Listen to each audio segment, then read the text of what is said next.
Oh yeah, the moment of truth. I'm gonna use my hoe. We got the fire.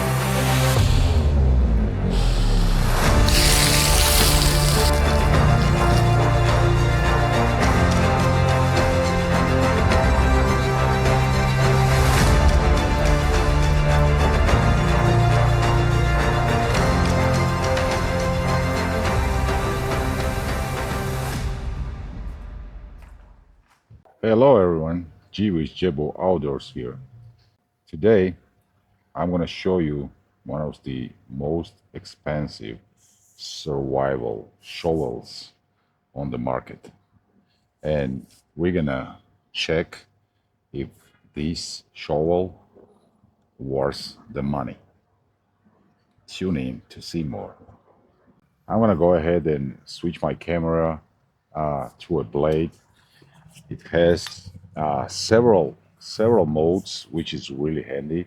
This switch or the bearing has shovel mode when it's straight, or the chisel if you want to use it as a chisel, or X.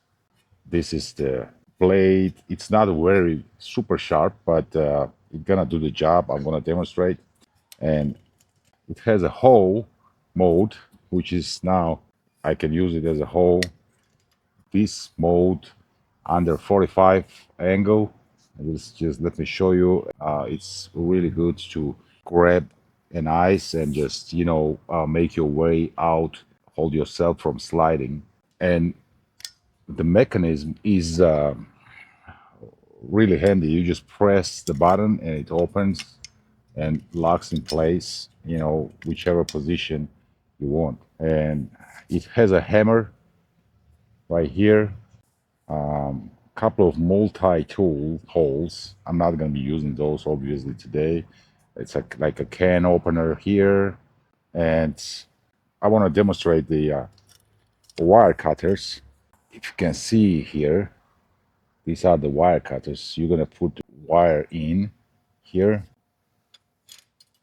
You just got to snap your wire just right here. So let's go and see how shovel works.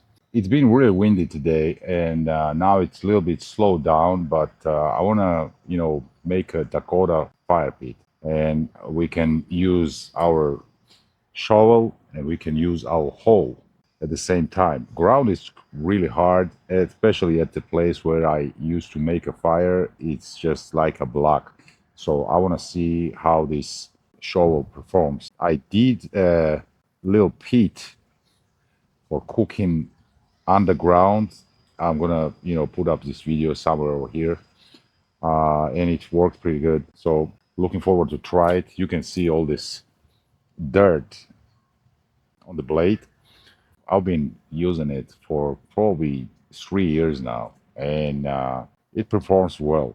I still think it's an expensive item, but you gotta weigh your things at budget. This is a spot I'm gonna make my fire pit at, and because I got a wind from west blowing east, I will make my one hole here and another one right next to it, and we're gonna create a Dakota hole and cook something on it. Before I start digging and I have enough daylight, I want to show you some of the items included inside this handle. First off, you got a camera holder.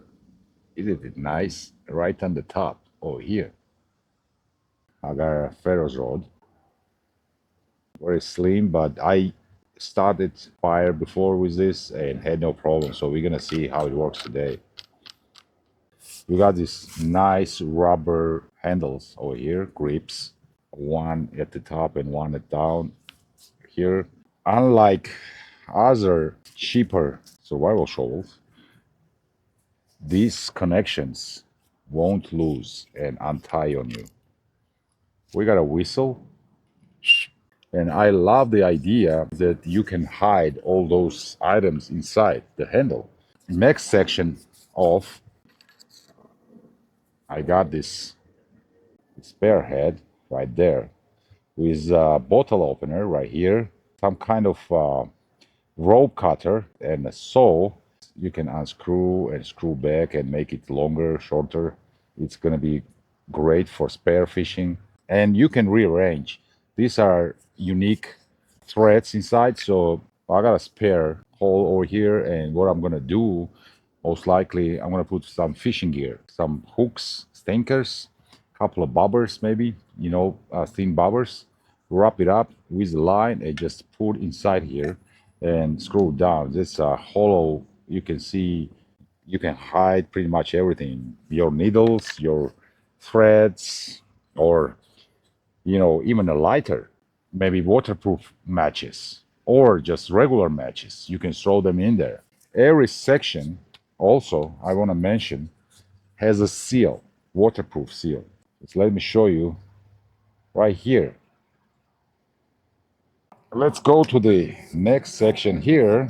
Let me just show you this beautiful knife with little saw here. It's quite sharp. Blade is not super sharp. Look at that shape. I really love it. And it's kind of spare or the weapon. You can hunt an animal with this, and it just hides inside here just like that. Let's go and get to digging our Dakota fire pit and see how this guy performs over there. I forgot to mention all this mess over here is created by trying to start bow and drill fire for 2 days, guys. I tried to start a fire with different woods, different materials, different base, several different spindles, and I was unsuccessful. I will show you a couple of dramatic moments and my frustration and exhaustion from this filming series. 2 days, 2 days.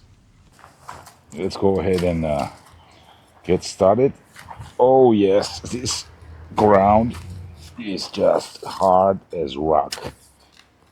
So it's gonna be fun, looks like. But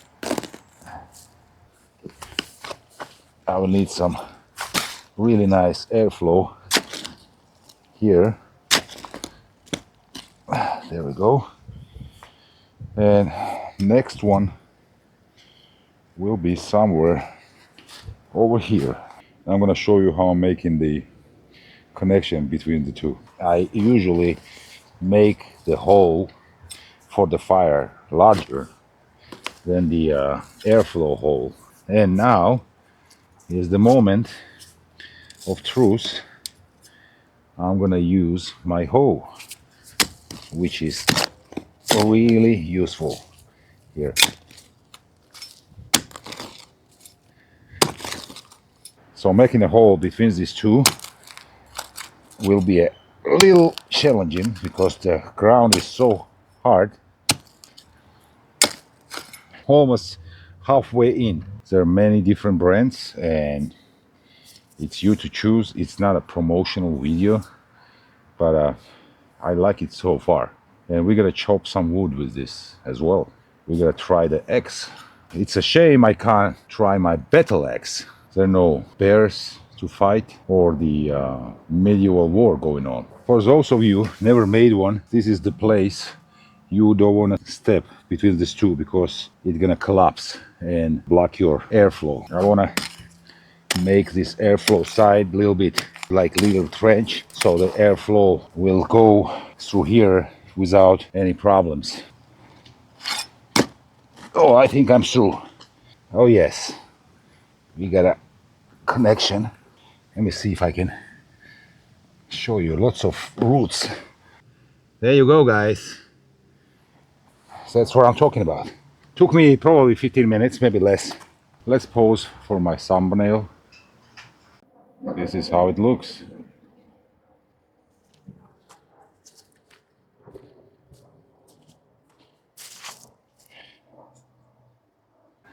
Now, moment of truth. I'll try to chop some hardwood with this. Oh yeah, that works. One more try. Yeah, it works perfectly fine. Dry branches, and looks like I have thorny ones. Already poked my fingers a couple of times. Yeah, this is dry too. This is also a thorny one. If you can avoid these kind of wood, always do. There we go. Never rely on your survival skills or your experience. I tried so many times, and it's only when you're caught surprised, when something happens and then you have to use your survival skills. Otherwise, always carry your lighter, ferrous rod, matches, whatever it takes to have on you. Never ever just depends on your survival skills. Before going out, do your homework, like I say. Let people know where you're gonna be when you have to return. If something happens, they're gonna know where to go, whom to call. Get your gear ready. Always have some safe means of starting the fire. Don't rely on bow drill or friction fire. That's the last effort, and nobody knows if it's going to be successful or not, and if it's going to be wet in the woods or not. So always have something with you, just like your gear, your lighter, your matches, your ferrous rods. Let's get started, and I'm going to cook something on the Dakota fire pit if it works right. As I told you, this knife is pretty sharp, and there you go, right there. This grass I carried in pocket and brought it here. When you notice something like that, you can use after or maybe need it. Always think about it as, even though it's dry, maybe it might get wet during the transportation, and that place might have no dry material to start your fire. Come on. The edge is perfect on this knife. Throws quite a bit of sparks. For the money I paid, I wish I had a little thicker ferrous rod. Oh, got it. Got it. Please, please. We've got the fire. There you go. There you go, guys. I don't want it to go out, so I'm gonna just put it in, and pretty much all this grass on the top. I don't care. I'm gonna gather more if I need to. And you can see smoke blows this way, so my ventilation works. Burn, burn. Overflight. I'm gonna use my BBQ grill. Probably put it on one side only, so I can feed my fire at the same time.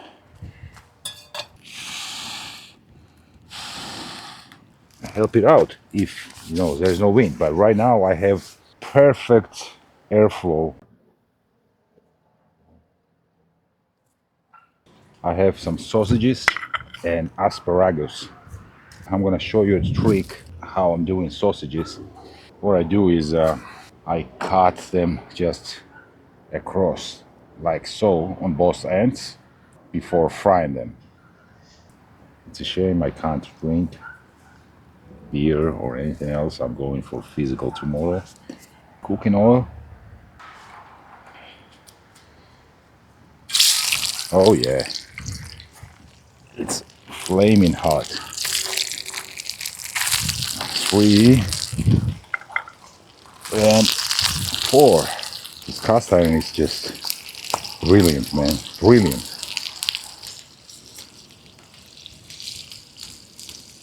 Use my knife to turn it. My asparagus. Oh yeah. Got a fire. Every time I cook something, I'm catching a fire, man. There you go. So I will just push it down so I can put my pen on. I think this is better. Again, come on, enough already. Yeah, I don't even have to add any wood in there. It's gonna burn and burn.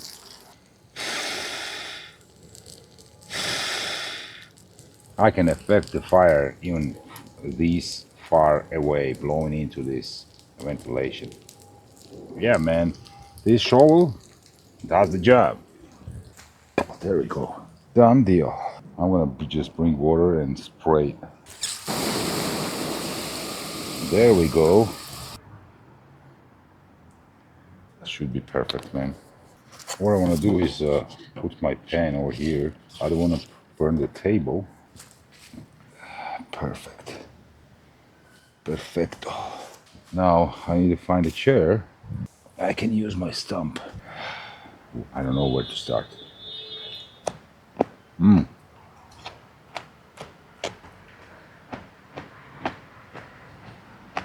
Yep. And this is what I was talking about. On both sides, just like that. When you make those cross cuts.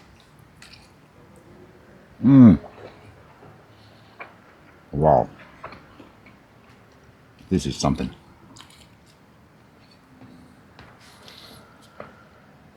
And it makes the sausage or the hot dog to cook through inside. Friends, well needed dinner, I'll tell you what. So guys, I'm gonna probably eat all of this. If you like this video, don't forget to like, share, and subscribe. Sorry for the background noise. Just crazy tonight.